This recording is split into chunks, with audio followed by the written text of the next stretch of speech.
Rousselet, bonsoir. Bonsoir. Nous vous recevons pour une chaîne internet qui s'appelle Thinkerview. Est-ce que vous pouvez vous présenter succinctement? Alors, je suis Yannick Rousselet, je suis originaire de Cherbourg. Je vis toujours à Cherbourg, là-haut, dans le Cotentin, à 18 km de l'usine de La Hague, 15 km de Flamanville. Et donc, j'ai 59 ans et je suis marié, j'ai 4 enfants. Et voilà, je suis permanent de Greenpeace France depuis mars 2002. Vous avez fait quoi avant? Alors avant, je travaillais à l'Arsenal de Cherbourg, c'est-à-dire que, comme tout bon Cherbourgeois qui se respecte, comme mes grands-pères, mes oncles, etc., j'ai fait ce qu'on appelait à l'époque les apprentis de la marine. C'était une école d'apprentissage. Je suis donc devenu ouvrier chaudronnier, d'abord, donc pour fabriquer des sous-marins nucléaires. À Cherbourg, en fait, il y a une espèce de mono-industrie totale, c'est-à-dire qu'on travaille pour le nucléaire, on travaille pour le nucléaire militaire ou les militaires. Et naturellement, quand j'avais 14 ans, la famille ne pensait qu'à une chose, c'est que tous les enfants rentrent comme tous les autres, donc à la DCN, à l'époque DCAN, et donc pour construire des sous-marins. Donc j'ai d'abord été chaudronnier, et puis au bout d'un moment, j'ai trouvé que c'était un peu bruyant, un peu compliqué, donc je suis retourné à l'école pour devenir technicien, et j'ai fini technicien supérieur. Donc, à l'Arsenal. Toujours l'école de la marine? Alors, toujours en interne, hein, c'est-à-dire qu'il y avait encore tout ce qui était la promotion interne, comme on appelait ça, ce qui m'a permis donc de faire des formations supplémentaires, et donc j'ai fini ce qu'on pourrait assimiler à un bureau d'études sur l'étude de forme de sous-marins en 2002. Et donc j'ai quitté là, pour aller, au bout de mon engagement en devenant permanent pour Greenpeace. C'est quoi Greenpeace? Alors Greenpeace, c'est une association qui est née en 71. À la base, l'ADN de Greenpeace, c'est vraiment la lutte contre le nucléaire militaire. Hein, c'est-à-dire que, en fait, il y avait des Quakers qui militaient contre les essais nucléaires américains. Depuis plusieurs années, déjà, ils essayaient de s'opposer à ces essais, mais finalement, personne n'en parlait. Et puis, il y a des gens qui ont été, qui se sont dit, mais en fait, c'est parce que personne ne le sait, et il faut que ça se sache.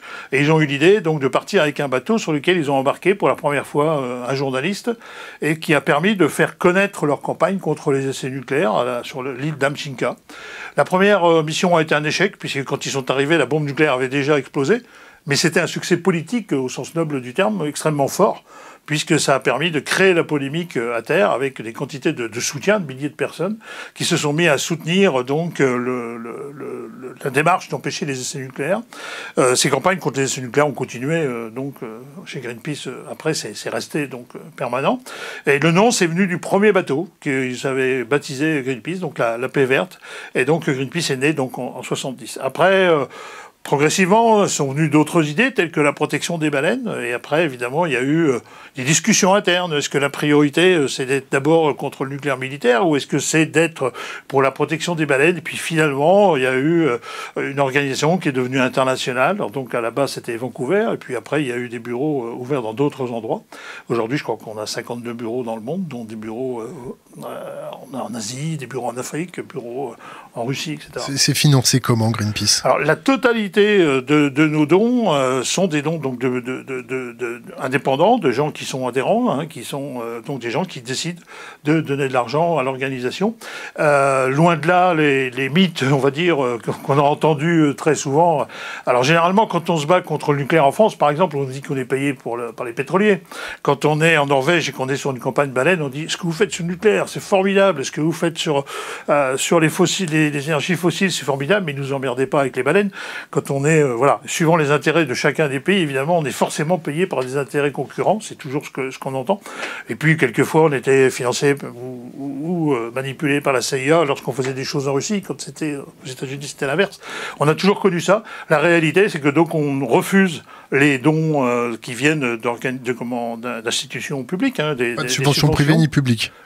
Pas de subvention privée ni publique. Aucune subvention qui puisse venir d'entreprises. Hein. Alors à la différence d'ailleurs de d'autres organisations, c'est ce qui nous permet aujourd'hui de pouvoir avoir une vraie indépendance sur notre manière de lutter. C'est quoi le budget de Greenpeace? Le budget de Greenpeace France cette année, je pense que c'est de l'ordre de 20 millions. Hein. 190 000 adhérents à peu près, hein. 190 000 adhérents cette année, je pense, à peu près, et à peu près donc 20 millions d'euros de budget en France. J'ai pas en tête le budget international. Hein. Alors après, c'est proportionnel très souvent à ce qui est la taille de l'organisation dans le pays, hein, suivant le nombre d'adhérents. Aux États-Unis, 850 000 adhérents. Il y a des fois des petits pays, mais qui ont beaucoup d'adhérents.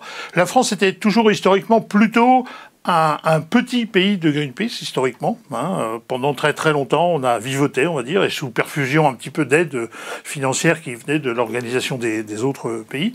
Et puis, notre indépendance financière, elle est vraiment arrivée qu'à la fin des années 90, où là, clairement, la crise des OGM, la vache folle, enfin, toutes ces questions qui sont tombées sur la table, plus une volonté de développement du directeur qui est arrivé à cette époque-là, ont fait qu'il y a eu vraiment, tout d'un coup, vraiment une croissance qui ne s'arrête pas aujourd'hui. C'est-à-dire que malgré qu'on ait vu des organisations, d'autres associations qui ont eu des difficultés à cause de certaines crises, je pense à la crise de l'Arc, par exemple, on n'a pas vu ça. Alors il y a eu une petite inflexion, mais la croissance globale, on va dire, de l'organisation, le soutien des gens continue.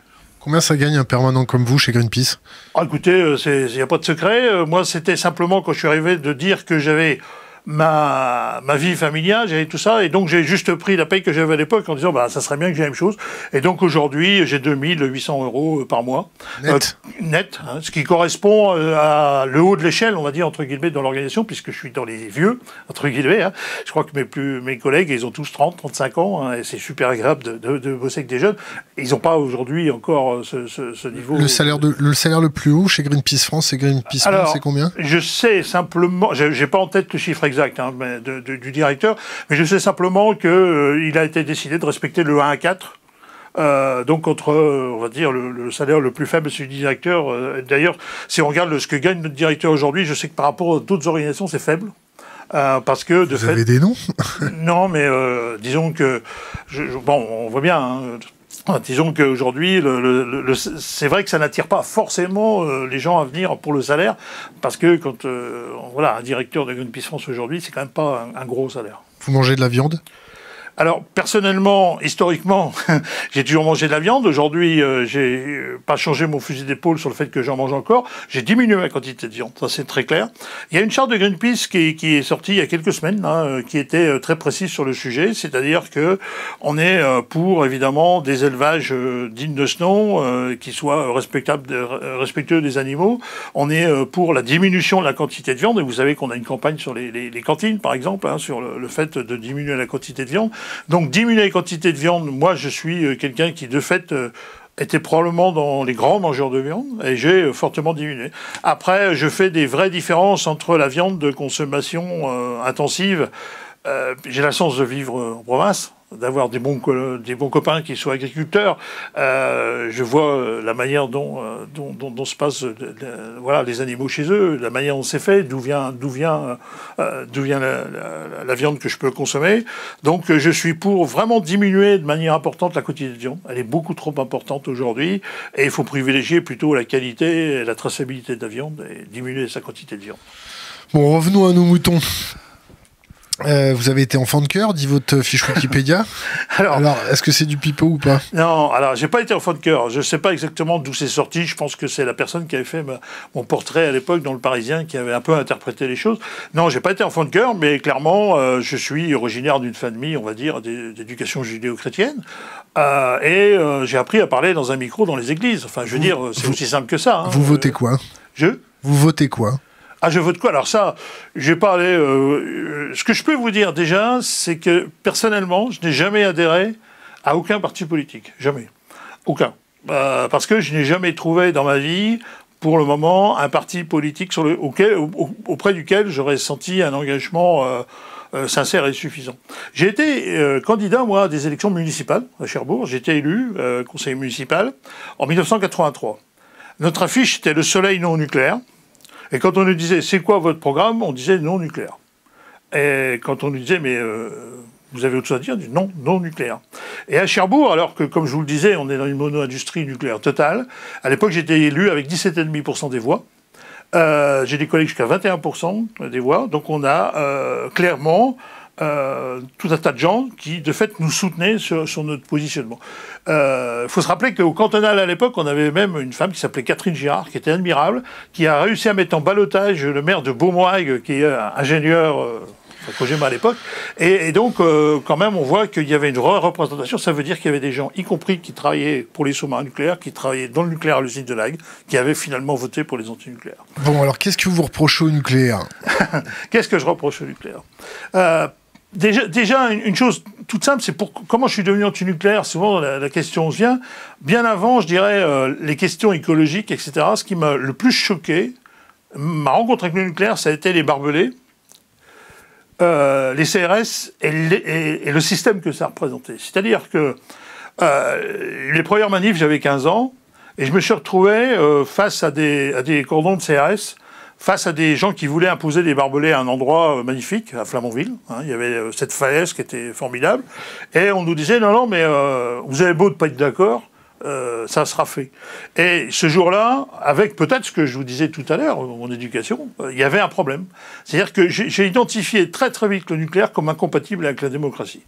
Parce qu'il y avait un projet industriel, parce qu'on vous empêchait d'aller là-bas. Parce que la méthode d'imposition du nucléaire, je le ressentais comme du colonialisme. Moi, je suis originaire de la région de La Hague, et pour moi, La Hague était d'abord un endroit, une presqu'île magnifique, un endroit dans lequel on peut faire des quantités de choses formidables. Et s'il n'y avait pas eu la verrue au milieu, ce ne serait pas ce qu'elle est aujourd'hui. Et La Hague, si vous en parlez aux gens, ailleurs, en France ou à l'étranger, c'est devenu le nom de l'usine. C'est devenu une industrie, c'est devenu un problème, avec évidemment une image extrêmement négative. Et pour moi, on a spoilé le nom, on a volé le nom de cet endroit, et moi j'en souffre énormément. J'ai mes racines là, ma famille maternelle est originaire de 3 km de l'usine de La Hague, et je me suis toujours identifié à cet endroit que je trouve admirable, et j'ai vu l'industrie nucléaire comme vraiment une colonisation de l'endroit. Comme des gens qui arrivaient, qui n'étaient pas chez eux, qui arrivaient, qui mettaient des clôtures, des barbelés et des policiers. Et ça, pour moi, ça a commencé là, le problème. Alors, on s'intéresse au dossier, très vite vient la question de l'environnement, par exemple, quand on voit les villes... Après, bien évidemment, lorsqu'on s'intéresse au dossier, très vite vient la question de la ville de La Hague. Il y a une belle piscine, il y a un beau stade, la ville est bien entretenue, il y a des belles infrastructures. Je vous dirais, vous plaignez de quoi en fait? Je dis ça souvent, si vous voulez savoir, si vous allez vous chercher une centrale nucléaire, n'importe où en France, guidez-vous réverbère. Quand vous commencez à avoir des très beaux réverbères, vous suivez les réverbères, la centrale, elle est au bout. C'est-à-dire que finalement, systématique,ment c'est une industrie qui a arrosé énormément c'est du graissage de pâtes, c'est de la soumission, c'est de la soumission. On achète les consciences.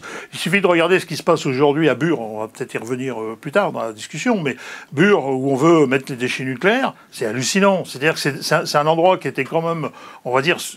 On va revenir à Bure après. Mais ce que je veux dire, c'est difficultés économiques. La Hague ou Flamanville ou les centrales, systématiquement, on arrose les communes. Est-ce qu'il y a des protocoles d'urgence qui sont disséminés auprès des écoles pour prévenir s'il y a un carton, si ça commence à fuiter, s'il y a des fuites radioactives, des choses comme ça? Il y a des protocoles qui sont enseignés? Alors ça fait partie, je dirais, du débat permanent. Vous avez une petite pastille chez vous? Il y a ce qu'on appelle le PPI, plan particulier d'intervention, et donc qui était de 10 km autour des centrales nucléaires, qui est que de 5 km autour de l'usine de La Hague, ce qui est évidemment fort discutable, et qui vient, par une déclaration de Ségolène Royal un matin à 7h sur France Inter, de dire on va doubler, puis on passe à 20 km. La réalité, c'est qu'il suffit de regarder les accidents dans leur réalité à Tchernobyl ou à Fukushima, pour voir que finalement ces cercles de 20 km, ils n'ont pas grand sens. Parce que bien évidemment, la radioactivité ne va pas se répartir selon ce cercle, mais bien au-delà. Et puis la question se pose même dans ces 20 km de quelles sont réellement les mesures qui fonctionnent. Évidemment, j'ai assisté, moi, à de nombreux exercices à différents endroits en France. Il y a toujours la question de l'école maternelle qui est là avec les enfants confinés. Et on dit à la maîtresse, mais vous allez pouvoir les garder combien de temps? Et ils disent, vous savez, les enfants dans une école comme ça, au bout de 3/4 d'heure, 1 heure, c'est plus une table. Et on leur dit, mais vous avez de l'eau, là, vous avez toujours de l'eau. Ah ben non, on a de l'eau parce qu'il y avait un exercice. Et finalement, on s'aperçoit qu'en France, on n'est pas du tout prêt à un exercice. Quand vous voyez l'ambassade de France au Japon mettre en avant les légumes et les productions alimentaires de la région de Fukushima, ça vous fait penser à quoi? C'est normal? Il faut soutenir les petits agriculteurs locaux? C'est quoi? Alors, il y a les deux, là. C'est là que c'est très, très compliqué. Clairement, il y a des endroits aujourd'hui où on oblige les gens à revenir, simplement en leur coupant les subventions qu'on leur a données suite à l'accident. On les habille dans des espèces de préfabriqués, et aujourd'hui on leur dit, bah ça y est, la crise est passée, il n'y a plus besoin de rester dans le préfabriqué, et puis vous n'avez plus de subventions, vous devez retourner chez vous. Et là, il retourne dans une zone qui est contaminée. Alors, il y a toute une zone aussi, on ne retournera jamais. Mais il y a une partie sur laquelle on dit, vous pouvez y aller. Et ça, c'est scandaleux. Et puis à côté, il y a un autre problème, c'est qu'une préfecture telle que Fukushima, c'est très très grand. Chez eux, il y a eu des fusions, évidemment, des communes. Et on a c'est très très très grand. Et comme on le disait à propos des accidents, la tâche d'un accident, c'est pas un cercle. Et si vous venez par le nord, par exemple, en direction de la centrale, vous pouvez vous approcher à 2 km. Pourquoi? Simplement parce que le vent était plus de 90% du temps vers l'océan, puis après il a tourné secteur sud, mais il n'a jamais passé au nord. Ce qui fait que vers le nord, on est dans la préfecture de Fukushima, et on n'a pas été touché par l'accident. Et là, clairement, il y a des riziculteurs, il y a des pêcheurs qui, finalement, sont là impactés par l'image de l'accident, et où, de fait, objectivement, ça pose pas de problème de manger leurs produits. Et à côté de ça, par contre, on commence à commercialiser des choses qui, à notre avis, posent problème. Lesquelles? Le fait qu'on dise que... Alors moi j'ai vu ça là, sur place, qu'on va contrôler tous les sacs de riz, on s'aperçoit que c'est par, on va dire, échantillonnage qu'on fait ces contrôles, et avoir la garantie aujourd'hui que dans les zones les plus contaminées, qui sont réouvertes, celles-là, aujourd'hui il n'y a pas de problème, ça reste évidemment extrêmement discutable. Bon, alors, quand on prend une petite centrale nucléaire en France, quels sont les problèmes ? Alors, les centrales nucléaires en France, donc on se rappelle, 19 sites de centrales nucléaires. 58 réacteurs. 58 réacteurs, plus toutes les installations, ce qu'on dit du cycle, entre guillemets, qu'on n'est pas mais les installations de la chaîne nucléaire. C'est-à-dire que c'est l'usine de transformation, de conversion qui a... 63 piscines. À Narbonne, c'est le centre de Cadarache, c'est le centre de Marcoule, de Romans-sur-Isère, etc. Souvent, les gens oublient toutes ces structures extrêmement grandes qui, quelquefois, sont de la même taille à peu près que l'usine de Lague, dont on parle beaucoup. Il y a beaucoup d'autres installations, donc énormément d'installations dispatchées. Et alors, si on reste sur la question des centrales, pour nous, il y a des problèmes de ce qu'on appelle sûreté. Donc, c'est la question intrinsèque de la centrale elle-même. C'est la vanne qui lâche, c'est le tremblement de terre qui va affecter une tuyauterie, etc. Donc, en termes de sûreté, nos centrales, il faut se rappeler, conçues dans les années 70, construites dans les années 80, elles arrivent à 40 ans. Rappelons-nous quel type de voiture on avait dans les années 80, 70. Rappelons-nous la Diane. Rappelons-nous au Salon de Paris, la Diane qui sort, et voilà. Est-ce que si je dis que je mets une ceinture de sécurité dans la Diane, ou que je lui mets, je ne sais pas trop quel système dessus, on aura un véhicule qui sera prêt à rouler à 130 sur nos autoroutes avec les autres? Évidemment non. Le problème, c'est que nos centrales, de fait, sont arrivées à cette image. Souvent, quand je fais une présentation, je montre ça. Le tableau de bord de la Diane est celui d'une voiture d'aujourd'hui. Avec vous dans la Diane, non? On pourrait, mais je montre les tableaux de bord. Et c'est vrai que les centrales, c'est pareil. Nos centrales, on arrive quasiment toutes à 40 ans. Les autres installations, à peu près au même âge. Et donc, on a un virage. Elles ont été pensées par les études des ingénieurs pour durer de 30 maximum 40 ans. On a fait une interview de Bernard Ezambert. Je ne sais pas si ça vous parle. Il était conseiller d'un président de la République à l'époque. Et il nous a dit, le programme thermonucléaire, on n'a pas pensé à la déconstruction. Alors, il y a beaucoup de choses qu'on n'a pas pensé à l'époque. On n'a pas pensé à la déconstruction. On n'a pas pensé non plus à ce que la géostratégie et l'équilibre du monde soit celui d'aujourd'hui. Et donc, par exemple, les actes de terrorisme, on pourra peut-être y revenir plus en détail, mais personne n'y a pensé. C'est-à-dire que nos centrales n'ont jamais été pensées en imaginant qu'il fallait qu'elles résistent à un certain nombre d'agressions qui aujourd'hui se révèle être un fait, et qui n'a plus rien à voir avec les probabilités. C'est déterministe. Il y a des gens assez fous pour aller précipiter des avions sur le World Trade Center, et donc à partir de là, il y a des gens qui peuvent avoir des intentions telles que celle-là. Or, elles n'ont jamais été pensées pour ça. Le fait d'en parler et de le médiatiser à travers Greenpeace, est-ce que c'est pas donner des armes à nos ennemis ? Alors tout d'abord, on voit qu'il n'y a pas besoin de nous pour qu'ils y pensent. On voit que... quand vous faites des interviews avec... vous repérez les ponts avec les trajets, des matières. Quand vous faites une prise d'une centrale avec des feux d'artifice pour montrer qu'on peut aller taper une piscine, ou que vous montrez qu'on peut taper une piscine à 100 mètres avec un lance-roquette anti-char. C'est pas donner des armes à nos ennemis ? On est le thermomètre et la sonnette d'alarme. Et c'est pas en faisant taire la sonnette et en faisant casser le thermomètre qu'on va faire baisser la fièvre. C'est-à-dire que de toute façon, le problème, il est là. La vulnérabilité, il est là. Alors évidemment, on pourrait éviter d'en parler. Nous, notre but, c'est d'en parler parce qu'il y a des mesures à prendre. Et à partir de là, on continuera systématiquement à montrer où ça fait mal. Rappelons-nous les années 80. On jetait à l'époque des déchets nucléaires en mer. qu'est-ce qu'on a fait? On a juste été montrer les déchets. Et puis on a dit, regardez, ça va pas du tout. Et 10 ans après, il a fallu plus de 10 ans de campagne, de montrer des images, mais aussi d'être sur le tapis vert, comme on sait faire, c'est-à-dire aller dans les institutions pour obtenir l'interdiction de jeter des déchets nucléaires en mer. Aujourd'hui, mais personne n'imaginerait plus faire ça. Mais il a fallu passer par ces moments où on met le doigt où ça fait mal pour que la question soit posée. Finalement, on a quand même obtenu la commission parlementaire qui a été mise en place, avec Barbara Pompili donc comme rapporteuse, qui a fait quand même des heures d'audition, qui ont mis tous les problèmes sur la table. Après, la question, ça va être de savoir ce que ça va devenir, est-ce que le gouvernement va en faire quelque chose, etc. Et si c'est pas des gens qui vont juste voilà, dire les choses. Alors, après, derrière, vous pouvez compter sur nous pour tout faire pour que ce rapport soit suivi des faits.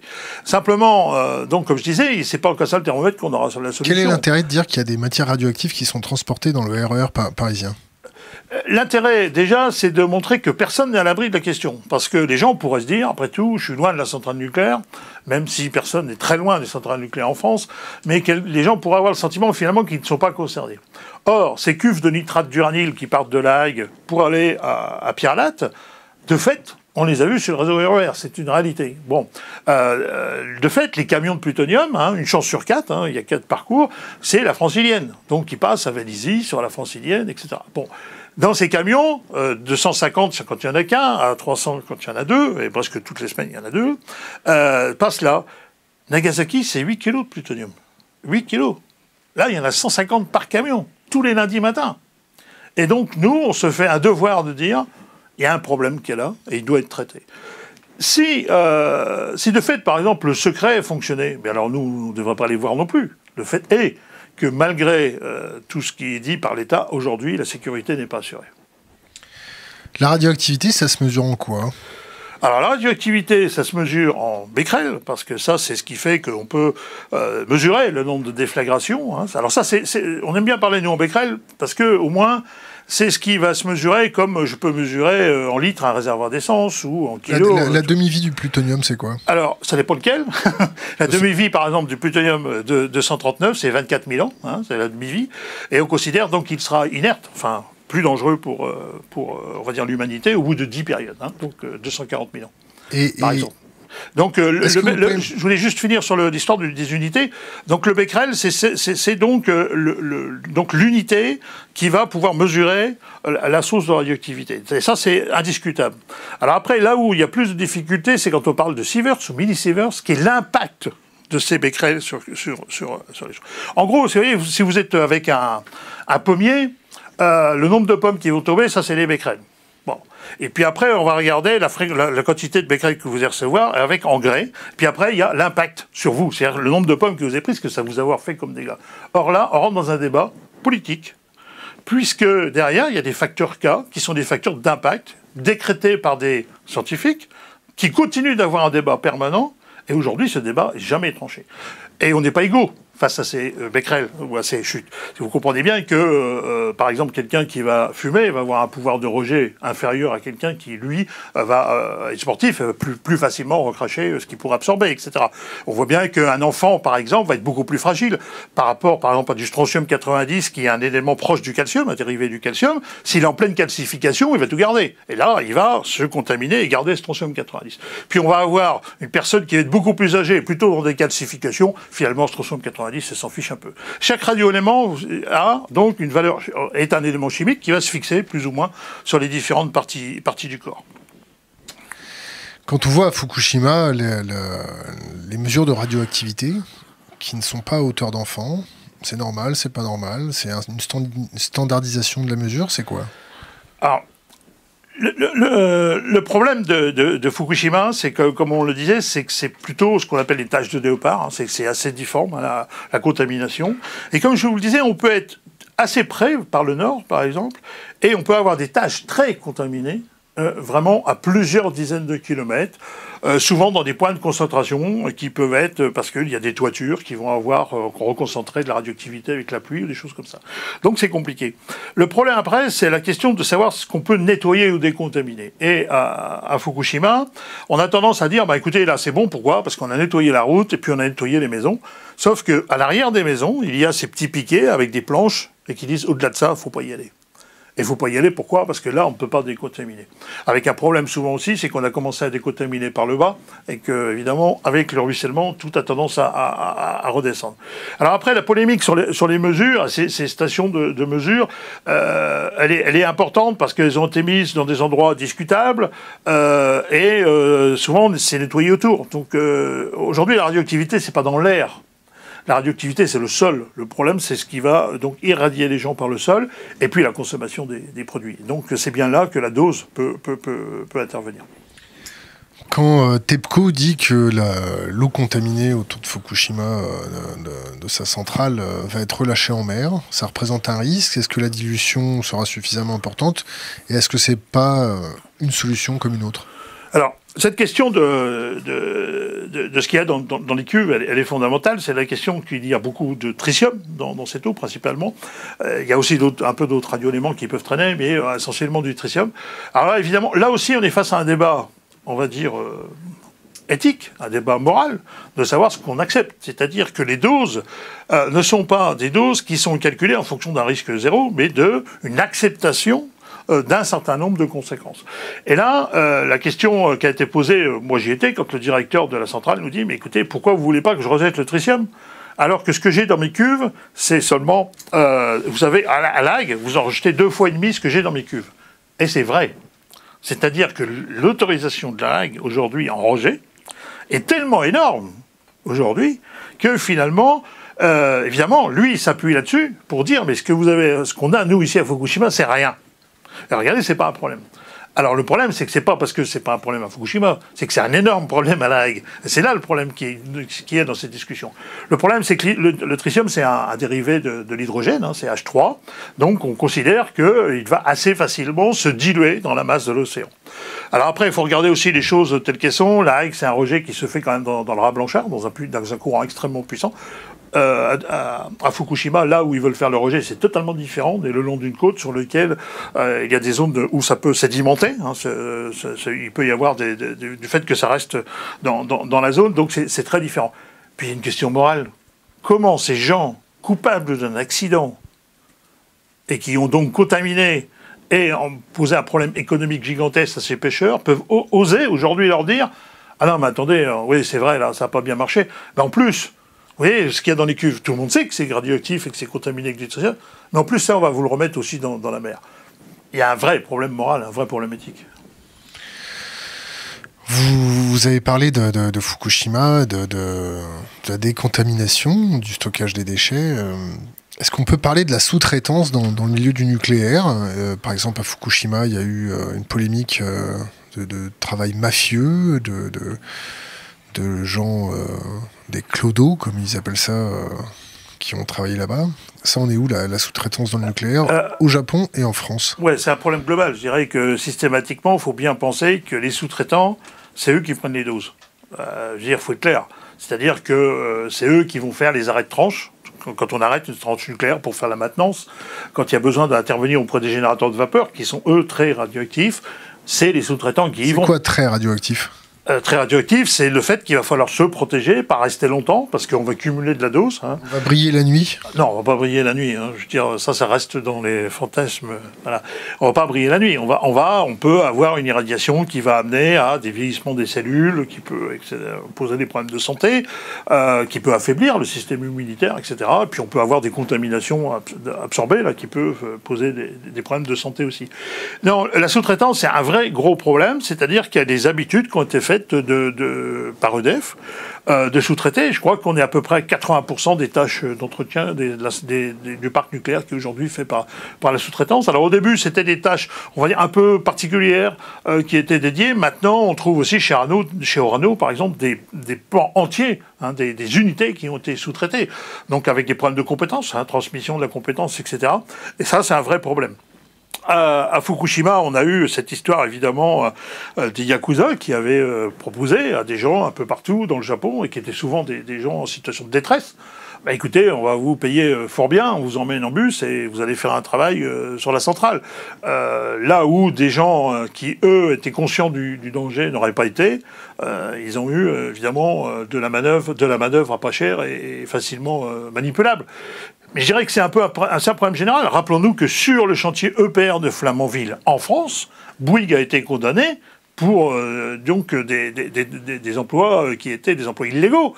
Donc à travers d'une société, ils avaient employé de manière illégale plusieurs centaines de personnes sur le chantier de l'EPR. Donc ce phénomène de la sous-traitance, c'est vraiment une manière de déléguer les risques à des travailleurs, et puis c'est aussi faire des économies aujourd'hui sur un nucléaire qui est en train d'exploser au niveau des prix.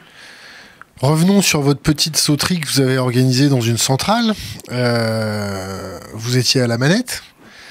Vous avez fait péter un feu d'artifice pour montrer qu'on pouvait approcher très rapidement d'une piscine de stockage. C'est quoi le risque d'une piscine de stockage? Alors, le risque des piscines, c'est quelque chose qui est assez peu connu. Les gens, ils ont découvert ça avec Fukushima, finalement. Un certain nombre de gens, depuis longtemps, essayaient d'attirer l'attention. Il y a des spécialistes américains comme Bob Alvarez, qui est un grand spécialiste de la question, qui dit « Mais attendez, on a un gros problème, c'est autant les piscines que les réacteurs. » Mais ça, peu de gens l'ont écouté.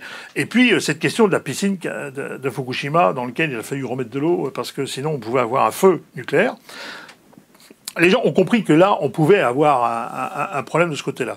Alors, ces piscines, le problème, c'est que, comme je vous le disais, elles ont été pensées au moment des centrales nucléaires, avant qu'on imagine des possibilités d'une agression extérieure de malveillance. Donc, finalement, elles sont construites avec du béton classique et comme on aurait construit n'importe quelle installation sans protection particulière. Et ces piscines, elles peuvent contenir jusqu'à 3 fois le volume en radioactivité du cœur lui-même. C'est-à-dire que, suivant les phases de travail, on a le volume d'un cœur à peu près qui est en désactivation, en refroidissement avant d'être transporté vers la Hague.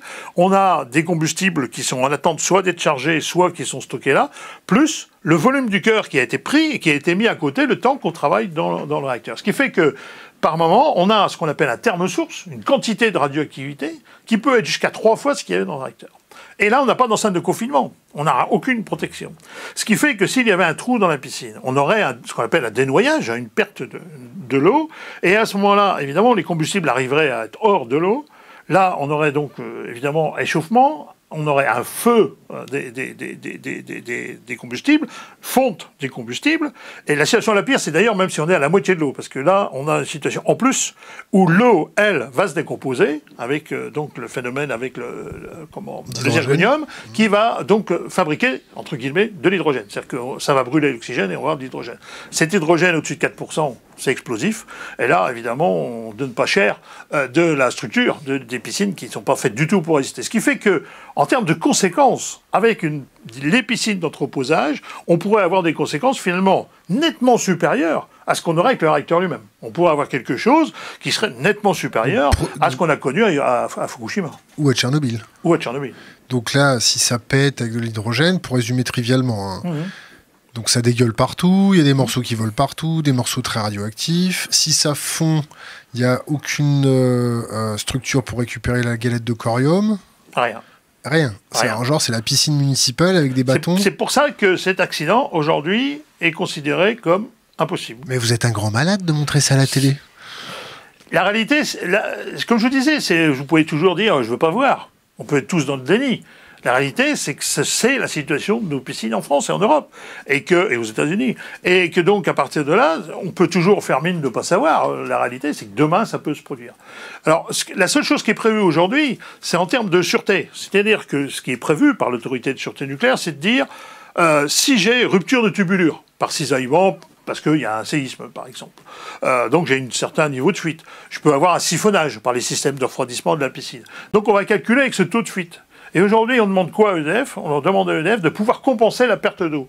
Alors, il y a ce qu'on appelle des bâches en nucléaire, c'est des cuves, en fait, qui sont au-dessus, des fois d'ailleurs posées sur le fameux toit qui n'est pas protégé. Et donc, on a ces cuves avec l'eau qui est censée revenir dans la piscine. Alors évidemment, s'il y avait chute d'avion, en plus, il n'y a plus de l'eau dans les bâches, mais bon, en admettant, ces bâches donc, doivent remplir la piscine. Mais là, on est bien dans un cas d'accident de sûreté, donc une petite fuite. Mais si vous avez un trou de 3 mètres carrés au milieu de la piscine, le problème il est réglé. Aucun homme ne pourra plus approcher. C'est-à-dire que la radioactivité est telle qu'aucune intervention technique n'est possible.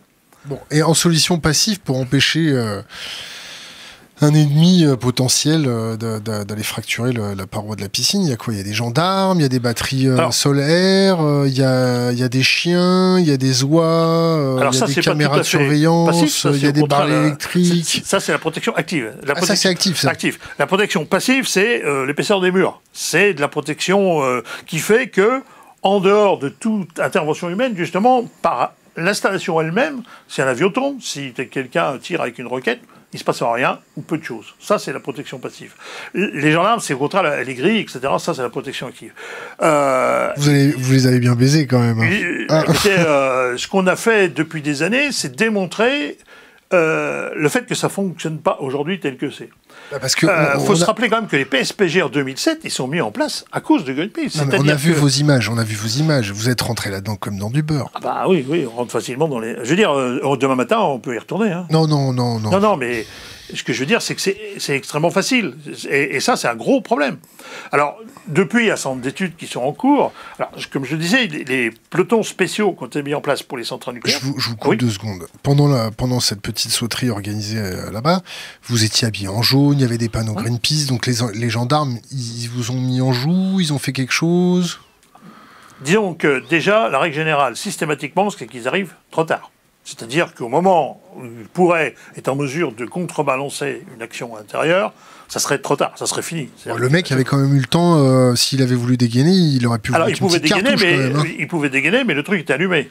Donc, le feu, il partait quand même. Bon. Donc, il était trop tard.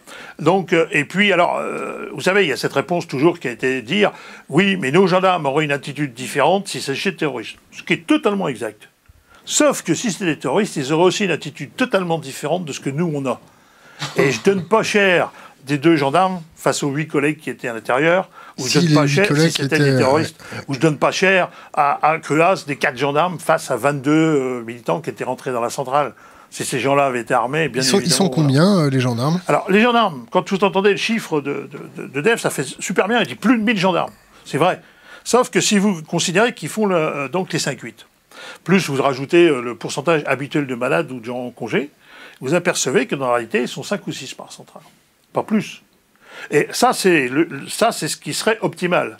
Et en réalité, quand on y va, nous, on s'aperçoit qu'au mieux, ils étaient 4 à Cruas, et ils étaient 2 à Cattenom.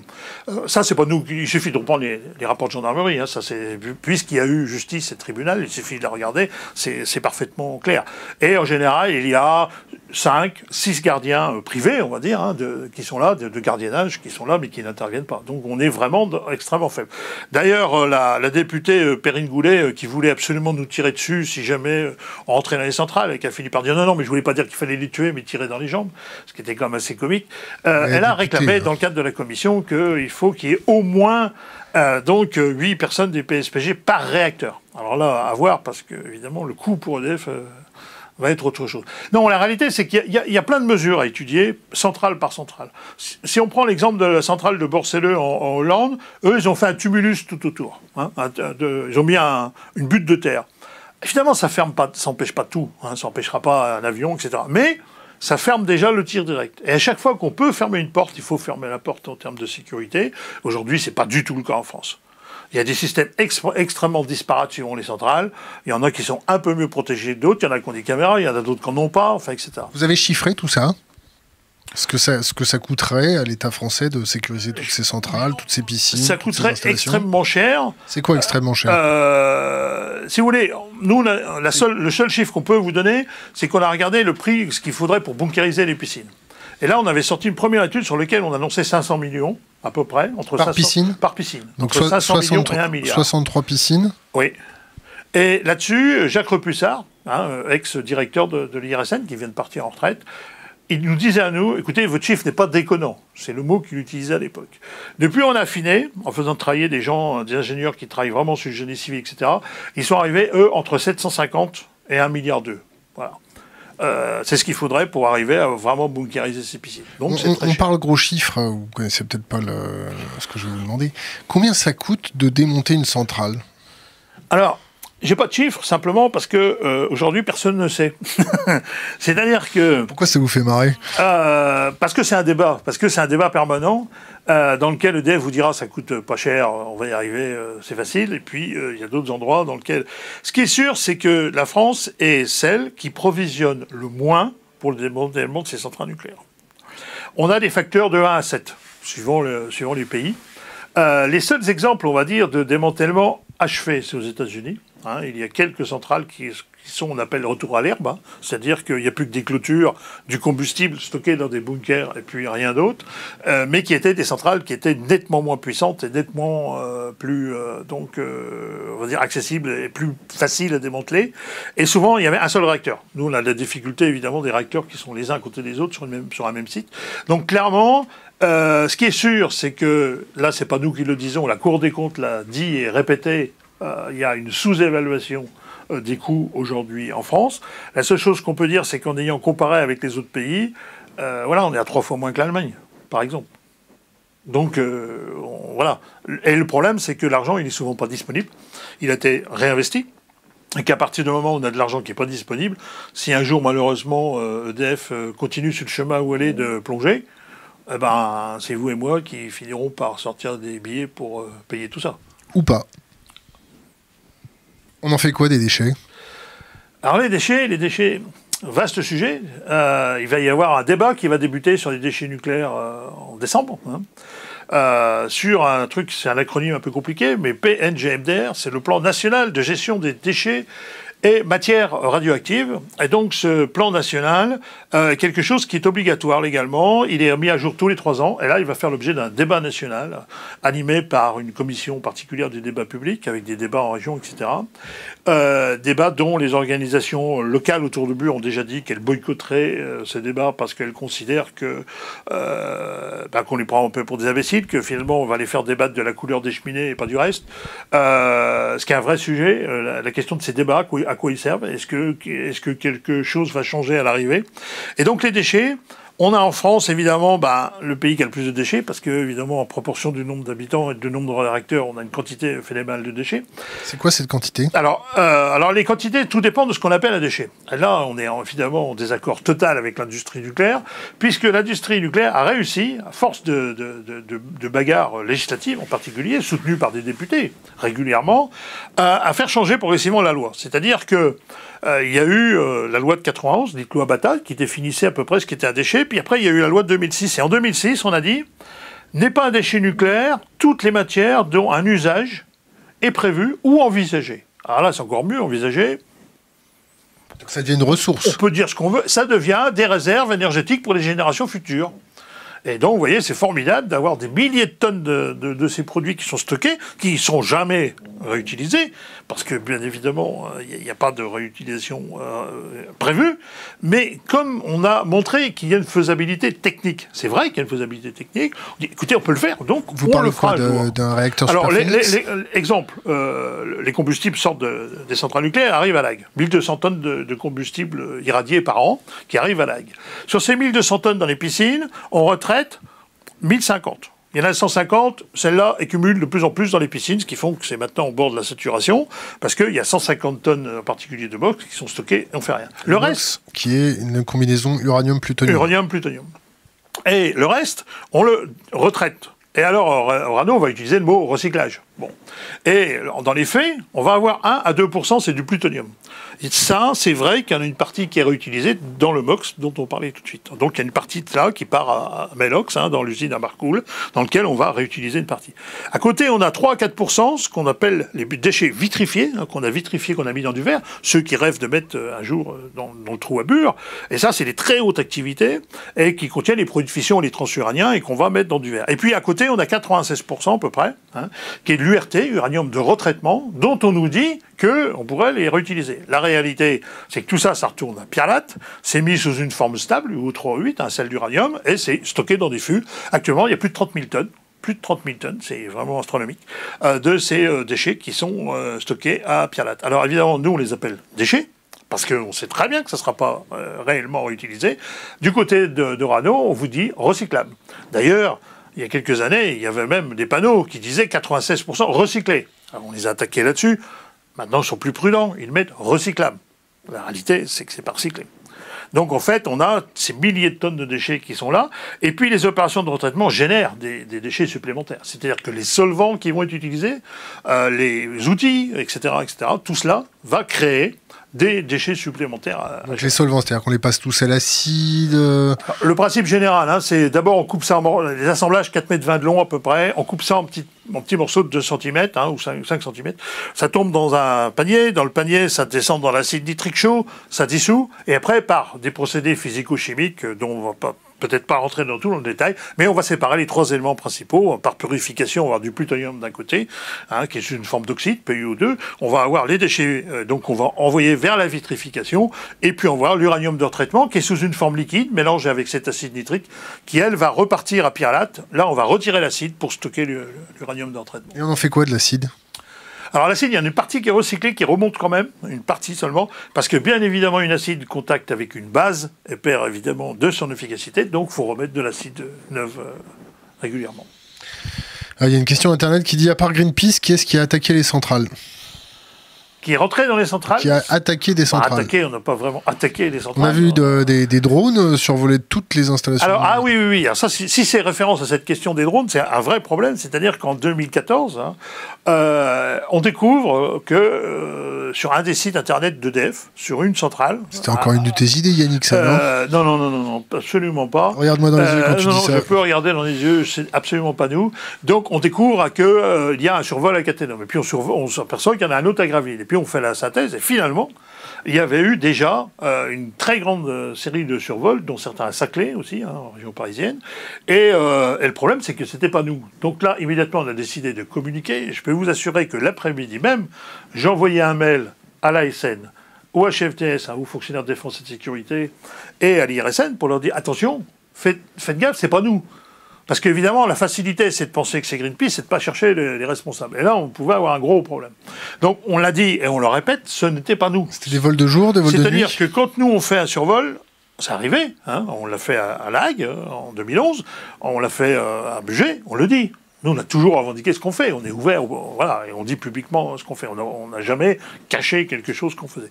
Et puis, on en sera incapable de faire voler autant de drones en même temps. Enfin, je veux dire que nous, on en fait un, deux, d'accord, mais qu'on fasse l'exemple du 14 novembre qui s'est produit en 2014, où on a en même temps toute cette série de survols, évidemment, il y a un problème grave. C'est-à-dire qu'il y a des gens qui sont en capacité de se coordonner, de faire à la même heure des survols.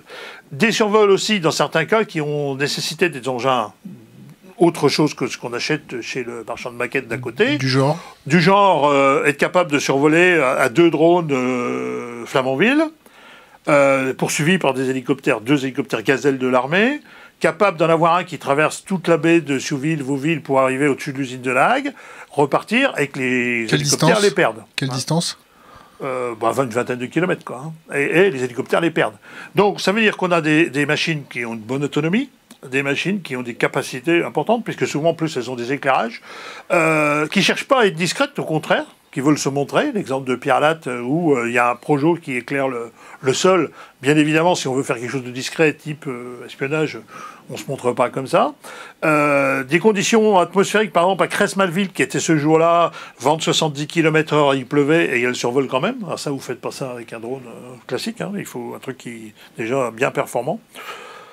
Voilà, après, il y a des témoignages de gens de différents sites qui nous en ont parlé. La plupart du temps, ils témoignent que c'était des ailes delta, forme d'aile delta, avec des lumières dessus. Et ça vous est pas venu à l'idée, par exemple, que ce soit un service de renseignement d'un pays adverse? C'est la première idée que j'ai eue. Qui ferait une menace fictive sur nos centrales pour vous exciter un petit peu, pour nous rajouter un coup sur nos centrales, des choses comme ça? Non, nous, on a pensé à un service parallèle français qui teste la sécurité intérieure, et qui aurait eu comme idée de faire une chose pour attirer l'attention sur le fait qu'il faudrait des budgets, etc., pour protéger, etc. Nous, on a pensé à ça. Sauf que quand j'ai entendu le ministre de l'Intérieur, Bernard Cazeneuve, dire « j'ai ordonné de les abattre, etc., et que la plaisanterie a continué », là, cette éventualité, on l'a évacuée parce que je pense qu'à un moment donné, quand même, ils n'auraient pas joué avec l'image d'EDF à ce point-là, etc. Donc là, on est arrivé à la conclusion que c'était pas ça. Et objectivement, aujourd'hui, on n'a pas d'idée. Après, il y a eu des quantités de pression faites sur des États par moment, par d'autres États, voilà. Mais nous, le dimensionnement, l'organisation nous a fait penser beaucoup plus à quelque chose d'une organisation d'un type étatique que de plaisantins qui s'amusent. Donc le risque d'un petit drone comme ça. Alors, le risque d'un petit drone en tant que tel, si c'est un petit drone, il est très faible, parce que le drone lui-même n'avait pas, à cette époque-là en tout cas, ce qu'on a eu des témoignages n'avaient pas forcément des emports extrêmement performants. Maintenant, aujourd'hui, tout le monde sait qu'il y a des drones capables d'emmener plusieurs dizaines de kilos, plusieurs dizaines. C'est utilisé dans l'agriculture pour la dispersion de produits phytosanitaires. C'est utilisé dans le cinéma avec des grosses caméras maintenant. Donc on a des drones capables d'emmener 40 kilos. Et si vous avez 40 kilos de TNT, évidemment, sur la piscine d'une centrale, ça pose un gros problème. Après, ça peut être aussi l'organisation de plusieurs drones. On a vu qu'au Puy du Fou, on a fait des balais avec des drones qui se dirigent les uns par rapport aux autres. Donc on peut imaginer ces drones organisés. Donc si un n'est pas capable de faire le trou, on en met plusieurs et à la fin, on arrive à faire un trou. Donc je pense que... C'est pas un scénario de science-fiction, ça ? Je crois qu'aujourd'hui, le problème qu'on a, c'est que la technologie évolue beaucoup plus vite que les contre-mesures. C'est-à-dire que le prix de la caméra thermique est passé de centaines de milliers d'euros à 40 euros, c'est ça ?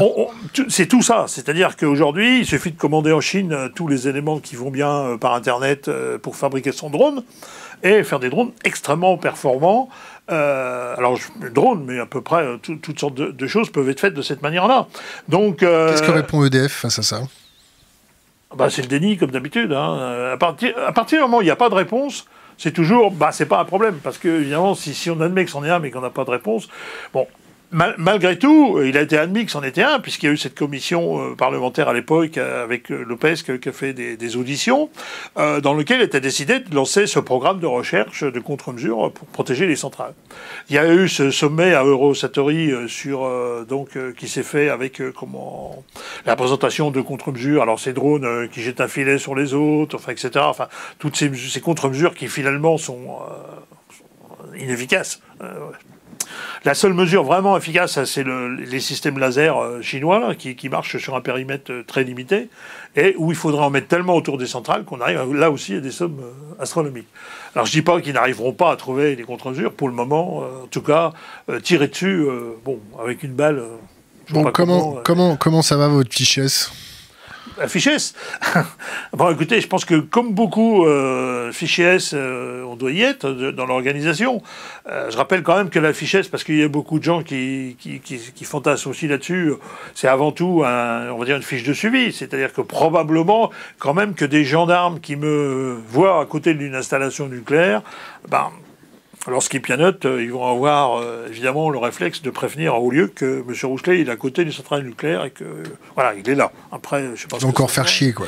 Mais voilà, donc très probablement que ce suivi il est actif. Après, on a toujours eu ça. Rappelons-nous le hacking de l'ordinateur de Yannick Jadot par une boîte on va dire, une petite boîte qui avait été payée par EDF pour faire le hacking. Voilà, donc on sait que ça fait partie du jeu, entre guillemets.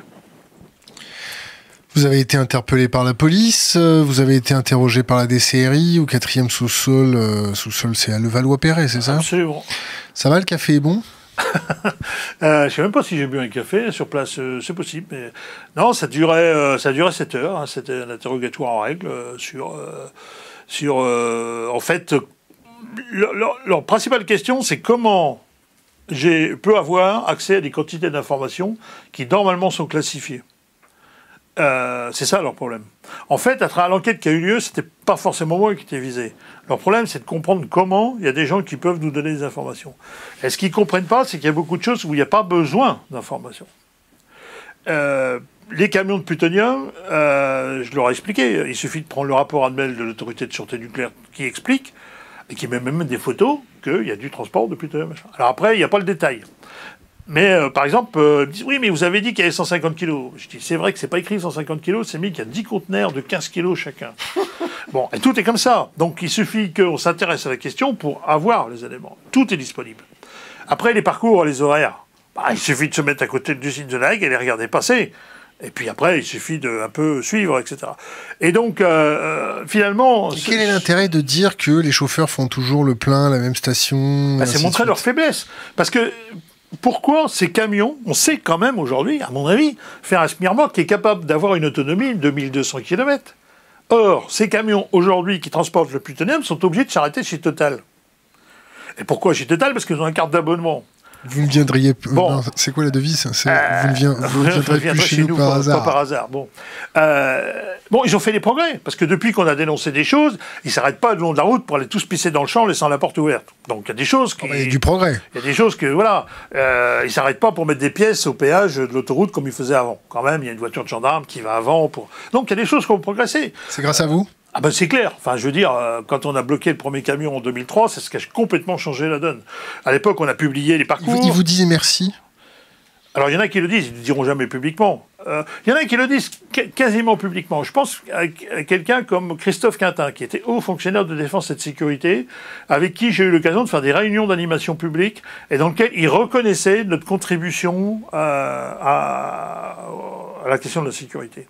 Enfin, je veux dire, c'est une évidence. Comment ça se fait qu'il y a des activités? On fait des audits publics, des audits gratuits. Ouais, en fait. Du pen test de centrales nucléaires, en fait. Pénétration de transport, on leur montre... Penetration testing. Après, la question, c'est que s'ils sont malins, ils devront tirer des leçons. Et ça, c'est pas toujours le cas. Alors, pourquoi ils vous mettent des procès, ils vous mettent en tôle? Ça, c'est une bonne question. C'est-à-dire qu'à un moment donné, alors je sais que ça ferait en rire certains, mais je pense qu'on contribue, nous, largement, à cette question de la sûreté et de la sécurité par l'apport du débat public et la remise en cause. Est-ce qu'il y a un risque vital? Aujourd'hui, il y a un risque vital. Enfin, je veux dire, je crois que ce qu'on a montré le démontre suffisamment. Après, la question, c'est de savoir comment les autorités vont y répondre. Alors, on n'est pas des lanceurs d'alerte au strict sens juridique du terme, c'est vrai. On n'est pas des employés d'une société qui annonce un problème dans la société. Mais je considère malgré tout qu'on est des lanceurs d'alerte. On montre des choses, on dit écoutez, regardez là, ça ne va pas à votre affaire. Alors évidemment, on est contre le nucléaire et on veut la sortie du nucléaire. Qu'est-ce que vous proposez? Mais de toute façon, juste pour finir le seul sujet, je passe à ça après, de toute façon, malgré tout, les centrales, elles sont là. Les déchets sont là. Ces transports vont encore avoir lieu à un moment. Et on ne va pas mettre la clé ce soir sous la porte. Il va falloir un certain temps. Donc à partir de là, ce sens de la responsabilité, de la sûreté et de la sécurité, il est indispensable qu'on soit pour ou contre le nucléaire. Alors ensuite, sur ce qu'on propose. Nous, aujourd'hui, on n'a pas de solution miracle. Ce qu'on dit malgré tout, c'est que la première chose qu'on doit faire, c'est la sobriété. C'est-à-dire que si on ne fait pas sobriété, efficacité en premier, quelle que soit la solution, on n'y arrivera pas. Bon. Et on a devant nous, de toute façon, un mur d'investissement gigantesque. Et quelle que soit la solution qu'on va choisir, le prix de l'électricité va exploser. Parce qu'on arrive à la fin de ce parc. Donc, ou bien on va vouloir le faire durer, ça va coûter très cher. Ou bien on va les arrêter et en mettre d'autres neuves à la place, ça va coûter très cher. Ou alors on passe à autre chose, ça va coûter très cher. L'idée même de dire que, par exemple, le renouvelable demain se mettrait en place facilement... C'est pas du greenwashing, ça, le renouvelable? Pour nous, non. Clairement, aujourd'hui, le renouvelable est quelque chose qui peut fonctionner s'il y a derrière une vraie volonté politique de le développer. Donc, premièrement, sobriété, efficacité. Deuxièmement, il faut absolument cette politique ambitieuse de renouvelable. Et pas faire comme fait le gouvernement, c'est-à-dire traîner des cas de fer quand il s'agit d'ouvrir des marchés publics, ou, par exemple, d'inaugurer l'usine d'hydrolienne à Cherbourg en juin, et de dire en juillet que DCN se retire. Enfin, je veux dire, on est dans des aberrations de fonctionnement hallucinantes. Et c'est un hangar magnifique qui a été inauguré. Il y avait un ministre irlandais qui était présent, et il n'y avait pas un représentant national français. Donc, à un moment donné, le problème, c'est qu'on a un discours permanent, alors les uns ou les autres du gouvernement, un discours, mais dans les actes, finalement, il y a C'est quoi le greenwashing? Le greenwashing, pour moi, c'est vraiment... alors, il y a un exemple typique tout de suite. L'ANDRA, donc l'agence de gestion des déchets radioactifs, qui à Bure, enfin pas à Bure, à Soulaine, à côté, fait peindre donc une fresque sur ces blocos de déchets nucléaires. Enfin voilà, là on est dans l'image pure de greenwashing. On est aussi, le greenwashing, c'est aussi aujourd'hui les pubs de Danone que vous pouvez voir tous les soirs à la télé, dans lequel... Est-ce que c'est pas aussi de dire qu'on va tous passer aux éoliennes, que tout ira bien, qu'on va trouver de l'énergie renouvelable, mais qu'on pense pas à l'épuisement des métaux rares, à comment on va aller chercher les métaux rares, les trous qu'on fait pour aller chercher les métaux rares... Tout doit se penser, absolument. Je pense simplement que... on va avoir demain, malgré tout, quel que soit le type de société, on aura malgré tout besoin d'un certain niveau de consommation d'électricité. Non pas, comme le dit EDF, que ça va augmenter avec la croissance de la population, etc. Ça, c'est faux, et tout le monde est d'accord pour dire que le scénario, c'est stabilité, ou peut-être même décroissance, des changements d'usage, c'est-à-dire que même si la voiture électrique se développe, à côté, il y a des efficacités énergétiques qui aujourd'hui se mettent en place avec l'isolation thermique, etc., qui font que de toute façon, il n'y aura pas d'augmentation d'électricité demain. Bon, donc cette vision de grande augmentation, elle n'est pas vraie. On va stagner. La question, c'est comment, demain, je remplace ces centrales par des choses crédibles. Nous pensons, nous, que la diversification solaire, éolien et biomasse en partie peuvent être absolument des scénarios crédibles. Alors après, suivant l'ambition politique, on a le scénario de Négawatt, on a celui de RTE, on a plein de scénarios sur la table. Évidemment, il y en a qui nous disent non, il faut sortir ce soir du nucléaire parce que c'est dangereux. Oui, évidemment, il faudrait sortir ce soir. La réalité, c'est que malgré tout, on est dans un type de société aujourd'hui où on ne va pas sortir. Voilà, il va falloir ce mécanisme de sortie le plus rapide possible. C'est pas trop tard ? Alors, le problème, c'est qu'il y a déjà des choses qui sont trop tard. Il y en a. Lesquelles ? L'exemple d'avoir choisi le retraitement et aujourd'hui d'avoir créé les déchets vitrifiés à vie très longue, etc., ça, c'est une aberration évidente. Hein. On aurait dû déjà le faire. Après, l'ensemble des critères que tu développais tout à l'heure, quand on parle de cette question des métaux lourds, recyclage des produits qu'on va utiliser dans les lampes, etc., c'est-à-dire que les filières de recyclage, c'est quelque chose qu'on doit développer aussi, en même temps qu'on va développer ces nouvelles technologies. Et aujourd'hui, c'est très mal fait. Alors, il y a des pays qui l'ont plus rapidement développé que d'autres, mais c'est très mal fait. Cette question d'accès au terrain, moi, je suis tout à fait d'accord que c'est un vrai problème. Après, ça veut dire aussi qu'il faut du développement technologique pour, justement, je vois des panneaux solaires.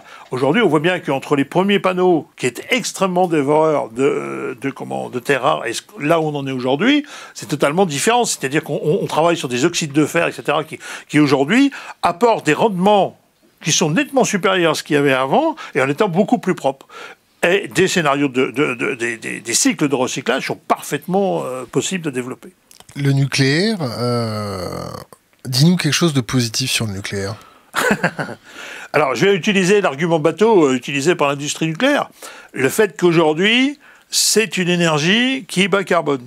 C'est-à-dire que la quantité de carbone produite par le nucléaire est faible. Alors, elle n'est pas nulle, comme certains essayent de le dire en permanence, parce que l'extraction, les transports, la conversion, l'usine de Laïc, etc., tout ça, voilà. Le premier producteur de CO2 en Normandie, c'est l'usine de Laïc, hein, parce qu'ils bouffent du fioul lourd tous les jours pour le process. Ça, c'est en passant. Mais donc, il y a aussi du CO2. Simplement, de fait, ça reste faible. On est dans des niveaux comparés aux énergies fossiles qui est faible. Donc, c'est un argument positif. Après, le problème, c'est est-ce que ça peut avoir une efficacité ? Et là, la réponse est non. Parce qu'aujourd'hui, le problème principal qu'on a au niveau de ce CO2, ce n'est pas la production électrique. C'est d'abord le transport, c'est d'abord la manière dont on va brûler des énergies fossiles à côté. On le voit avec cet argument débile qu'on entend en permanence, l'Allemagne a fermé du nucléaire, donc on a démarré du charbon. C'est juste totalement faux. Parce que Ils produisent 10 fois plus de CO2 que nous, les Allemands, non ? Complètement. Je ne dis pas qu'il n'y a pas un problème parce qu'ils ont la lignite, ils ont le charbon, etc. Je dis juste que la phrase « le nucléaire a fait qu'il a fallu ouvrir du charbon » est fausse. La diminution aujourd'hui du nucléaire est largement compensée par les renouvelables. Donc aujourd'hui, cet argument-là, il ne tient pas. D'ailleurs, l'Allemagne continue d'exporter l'électricité, etc. Ça n'empêche pas qu'ils ont un grave problème du charbon qu'il va falloir aussi qu'ils le résolvent. Mais ce que je veux dire, c'est que cette question du CO2, il faudrait, pour que ça ait une efficacité, qu'on se mette à construire partout dans le monde des quantités de réacteurs. Beaucoup. Personne n'en a les moyens de le faire de toute façon. Et on n'a pas la ressource énergétique pour le faire. L'uranium n'est pas éternel, elle n'est pas partout, et le coût qui serait généré pour mettre ça en place serait gigantesque. Rappelons quand même un chiffre, enfin 2 chiffres. Le premier, électricité dans le monde, le nucléaire, c'est que 10%. Il y a 15 ans, c'était 18%. Hein. Ça ne fait que diminuer. Le nucléaire en électricité, c'est 10%. Mais si vous prenez en énergie, et notre problème, il est un problème d'énergie globale. Ce qui fait le problème climatique, c'est un problème énergétique, c'est pas un problème électrique, simplement. Hein. C'est nos déplacements, etc., etc. Si vous prenez le problème énergie, le nucléaire, c'est 2% d'énergie dans le monde. Les renouvelables, c'est combien? Et là, on se rend compte qu'on a plus de 400 réacteurs. Alors, 452. Allons-y, construisons des réacteurs pour avoir une efficacité. Et on s'aperçoit que ça ne marchera pas. Parce que c'est tellement minime de jouer sur ces 2%. Les renouvelables, ça représente combien? Ça représente combien les renouvelables? Dans le monde aujourd'hui, je n'ai pas de chiffre immédiat comme ça. Un pet de fourmi, non? Non, mais oui, absolument, absolument. Par contre, les renouvelables, c'est intermittent aussi. Là, ce qu'on peut voir, c'est que l'investissement qui est fait dans le monde sur le renouvelable est gigantesque. Même en Chine, dont on dit que c'est le sauveur un peu du nucléaire encore aujourd'hui, l'investissement dans le renouvelable est 3 fois plus important que ce qu'on met dans le nucléaire. Le nucléaire aujourd'hui, il est en fin de course partout, y compris même dans les pays qui pourraient être encore susceptibles de faire des... L'intermittence du renouvelable, quand il n'y a pas de vent, il n'y a pas d'électricité, quand il n'y a pas de soleil, il n'y a pas d'électricité, absolument. On fait comment pour stocker tout ça? Tout d'abord, intermittence, quand on l'entend pour le renouvelable, il faudra peut-être parler d'intermittence du nucléaire en premier. C'est-à-dire que regardons en permanence le nombre de réacteurs arrêtés. Moi, je ne sais pas encore ce matin d'où on en était, mais enfin encore récemment, je m'amusais à tweeter tous les jours qu'on avait à peu près 21 réacteurs à l'arrêt sur les 58. Bon, on voit bien que là aussi, il y a de l'intermittence. Hein. Il y a des pannes régulières, les entretiens réguliers, donc le nucléaire est intermittent. L'idée que ce serait une fourniture permanente, c'est faux. On a une intermittence très importante dans le nucléaire. Ensuite, sur le renouvelable, oui, il y a intermittence. Mais alors, c'est pour cela qu'il va falloir aussi aller vers tout un tas de systèmes organisationnels au niveau de la consommation qui vont aller vers des quartiers avec des smart grids, avec un système où la domotique va jouer un rôle important. Il va falloir aussi... il y a une bonne méthode pour raccourcir la nuit, c'est d'avoir des interconnexions entre l'Est et l'Ouest, parce que la nuit, le soleil tourne et il y a moyen... Voilà. Les éoliennes en mer, il y a toujours quelque part d'électricité en mer du Nord. C'est les Chinois qui sont en train de faire ce réseau câblé un peu partout, là. Comment ça s'appelle? En France, ça commence aussi. C'est-à-dire que RTE, EDF, ils ont toujours su se tirer du câble. Mais alors, la notion que demain, à l'avenir, elle va passer par tout à fait autre chose, qui est avant tout la communication, ça, il y en a beaucoup qui n'ont pas compris. Alors, il y en a qui ont commencé à comprendre. C'est SFR, c'est Orange, etc. Eux, ils travaillent là-dessus. On aura un avenir moyen, soit une deuxième box, soit qu'une autre box intégrera ça, mais on aura de la gestion de nos consommations d'électricité par l'intermédiaire de systèmes de réseaux intelligents. Ça paraît une évidence qu'aujourd'hui, on a un problème de ce côté-là. Cette fameuse pointe, c'est-à-dire qu'on dimensionne tout notre parc aujourd'hui de production d'électricité en fonction de 7 heures le matin ou 7 heures le soir et en fonction du moment où on a toute la clim ou tout le chauffage. Il y a un vrai problème. Il y a un certain nombre de pays qui l'ont compris en commençant à décaler. On dit à Mitsubishi, vous allez prendre à 8 heures. On dit à Toshiba, vous allez prendre à 9 heures. Puis on s'aperçoit que les gens, ils démarrent pas à la même heure, que les derniers métros, c'est pas tous à la même heure. Et bien on commence à se dire, finalement, on est en train d'écraser le système. Et au lieu d'avoir un réseau qui est fait, et une production qui est faite pour la pointe à ce moment-là, on écrase la pointe, et on s'aperçoit que la nécessité de production, elle va devenir nettement moindre. Bon, il nous reste plus beaucoup de temps. Une dictature verte, on fait quoi? On met un Kaiser à notre tête qui nous impose des restrictions, puisqu'on n'est pas capable d'avoir une conscience, une prise de conscience moi, de la population. Crois pas. Je crois qu'au contraire, la conscience, elle marche. Elle marche? Elle fonctionne? Elle marche, elle prend du temps. Mais sans l'adhésion des gens, ça ne peut pas fonctionner. Et on fait comment? Moi, je me rappelle très très bien... Est-ce que tu es prêt à faire une grève de la faim pour montrer qu'il faut prendre les choses en main? Je suis pas sûr que la grève de la faim soit la plus efficace, j'en sais rien. C'est une méthode de lutte comme une autre. Mais moi, ce que je me rappelle, c'est 1983, j'arrive à être conseiller municipal. Et à ce moment-là, on voulait mettre en place le tri-recyclage. Puis tout le monde nous a pris pour des abrutis en disant « Mais de quoi vous me parlez ?» Bon. C'est pas du bullshit, le recyclage, là? Il mériterait d'être encore mieux. Mais la réalité, c'est qu'aujourd'hui, le tri a malgré tout une certaine efficacité. Et il y a des grandes villes américaines aujourd'hui qui ont des taux de recyclage extrêmement importants. Et alors qu'ils sont dans des villes de très grande consommation. Chicago a une avance considérable en pourcentage de recyclage. Donc en 83, tout le monde me dit ouais, qu'est-ce que c'est, machin. Et puis on l'a mis en place. Mais ça ne marchera jamais. Ça a marché. C'est-à-dire qu'à un moment donné, on voit bien que malgré tout, moi, j'ai énormément confiance dans les hommes, entre guillemets, avec nos enfants. Enfin, je veux dire, aujourd'hui, l'approche que nos enfants ont de ces problèmes-là dans les écoles, la prise de conscience, est radicalement différente de la mienne. à l'époque et de nos générations d'avant. Je veux dire, aujourd'hui, personne ne va aller faire sa vidange de bagnole dans leur ruisseau. Je veux dire, voilà. Alors, il peut toujours y avoir un ou deux abrutis qui n'ont pas compris, mais globalement, la société est parfaitement capable de... On a arrêté de balancer des boues rouges en Méditerranée, on a arrêté de balancer des... quantités de choses à faire. On a arrêté de balancer des armes chimiques sous la mer, on a arrêté tout ça, non? Eh ben, il y a beaucoup de choses quand même. Oui, je veux dire, il reste des quantités de choses évidemment en permanence à améliorer. Il y a des choses qui se dégradent en permanence, mais peut-être que je suis d'un naturel peut-être trop optimiste, mais je suis intimement persuadé que la prise de conscience est quelque chose qui avance. On a arrêté de jeter des déchets radioactifs en mer. Pour ou contre la violence? Pour ou contre la violence? Totalement opposé à la violence, c'est clair. C'est un sujet très souvent de discussion avec beaucoup de gens. Ça nous a mis des fois dans des situations même un peu compliquées, parce qu'expliquer à des gens que nous, on pense que la violence... je sais pas, je pense à Notre-Dame-des-Landes, des fois, ça a été des vraies discussions de fond sur ce sujet. Moi, je suis profondément non-violent, je suis intimement convaincu que la violence ne donne qu'un alibi à nos adversaires pour permettre la répression. On le voit aujourd'hui à Bure. C'est-à-dire que finalement, des gens qui historiquement étaient respectés et dans une lutte extrêmement forte ont été arrêtés chez eux, n'ont plus le droit de parler à leurs copains, simplement parce qu'il y en a d'autres qui ont été servis d'alibi aux autorités judiciaires pour arrêter tout le monde. Donc on est absolument non violent et nous condamnons toute forme de violence. Par contre, bien évidemment, des deux côtés. C'est-à-dire qu'on condamne toute forme de manifestation qui dérive, mais on condamne aussi, évidemment, la violence d'État, et qui, d'ailleurs, peut être très violente sans coût. Je veux dire, le respect, par exemple, d'un débat public, c'est une très grande violence lorsqu'on demande aux gens leur avis et qu'à l'arrivée, on fait l'inverse.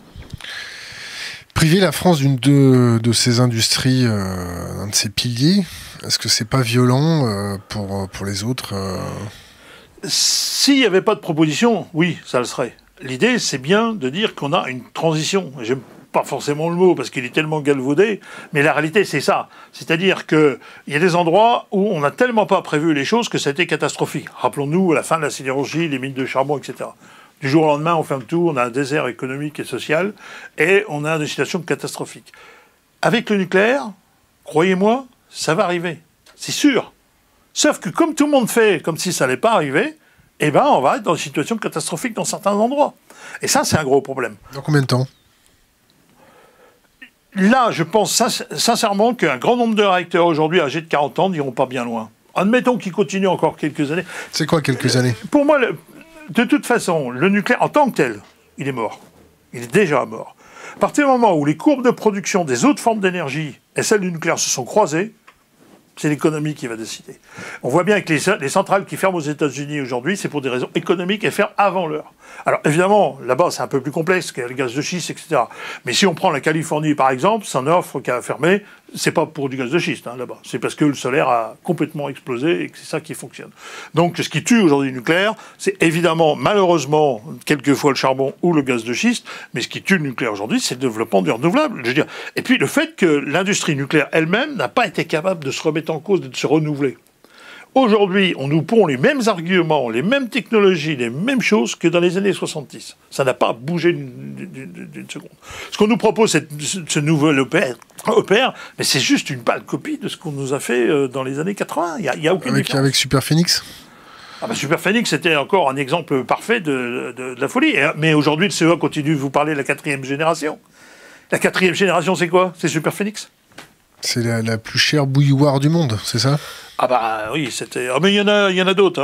On a l'usine de retraitement de Rokashomura au nord du Japon. Elle devait démarrer en 96. En 96, grand voyage de presse pour dire on va démarrer le retraitement. À l'heure où je vous parle, elle n'a pas encore démarré. C'est du genre lag, c'est ça? Ah, c'est une copie de lag, mais qui n'a jamais fonctionné et qui... Voilà. Quelque chose à rajouter?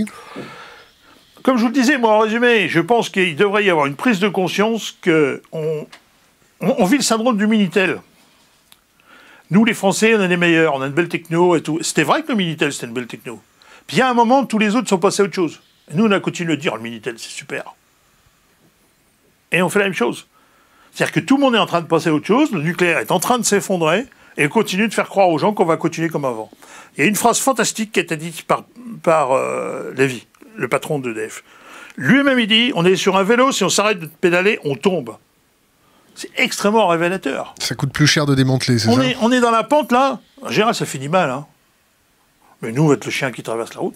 Vous connaissez le proverbe, c'est l'histoire d'une société qui tombe, et qui, au fur et à mesure de sa chute, se dit « Jusqu'ici, tout va bien. Jusqu'ici, tout va bien. » Jusqu'ici, tout va bien. Je pense que chez EDF, jusqu'ici, tout va bien. Parce que l'important, c'est pas la chute, c'est l'atterrissage. Un conseil pour les jeunes générations? Les jeunes générations, on parlait tout à l'heure d'être optimiste et d'agir différemment. Je suis optimiste et je suis convaincu qu'ils agiront différemment. Je pense qu'aujourd'hui, par exemple, on peut aller chez les producteurs d'électricité qui ne sont pas EDF et qui n'ont pas de nucléaire. Par exemple, on peut faire des choix dans les banques dans lesquelles on va, on peut faire des choix dans les fournisseurs d'électricité. Vous êtes dans quelle banque? Moi, personnellement, je suis pour le moment dans une banque qui n'est pas très propre. Faites ce que je dis, mais... Voilà, on vit avec nos contradictions, on va dire. Non, c'est clair que là-dessus... Après, il y a des questions d'habitude, de vie pratique. Il y a des choses que... Voilà, j'ai pas de langue de bois, je vous dis... voilà, il y a des choses qu'on fait. Je diminue la quantité de viande. Après, c'est vrai que l'histoire des banques, c'est un vrai sujet. Non, après, voilà, il y a des choix qu'on peut faire chacun. Il y a l'engagement, enfin, je veux dire... c'est Greenpeace, mais c'est aussi d'autres organisations. Sea Shepherd, vous en pensez quoi? Sea Shepherd. Ah, Sea Shepherd, c'est compliqué parce que, si vous voulez, Paul Watson étant quelqu'un qui était dans les origines de Greenpeace et donc ayant quand même, on va dire, une rancœur profonde contre l'organisation, comme certains autres, les relations sont complexes. Après, ils font leur part du boulot. Ils disent Paul Watson qu'on a reçu. Toute la limite, c'est la question de jusqu'où on va dans l'opposition. Paul Watson qui dit vous claquez 40% ou 50% de votre budget en pub et le reste du temps. Non, mais Paul, il est énervé après nous, donc il continue de le dire, mais c'est pas vrai. Objectivement, c'est pas vrai. On publie nos comptes tous les ans, vous verrez que c'est pas vrai. Non, enfin, vous avez dû voir que moi, j'ai commencé à être militant, j'avais 15 ans, j'ai continué après. Je serais plus chez Greenpeace si c'était comme ça. Et c'est pas comme ça. On est dans l'action et on y est tous les jours.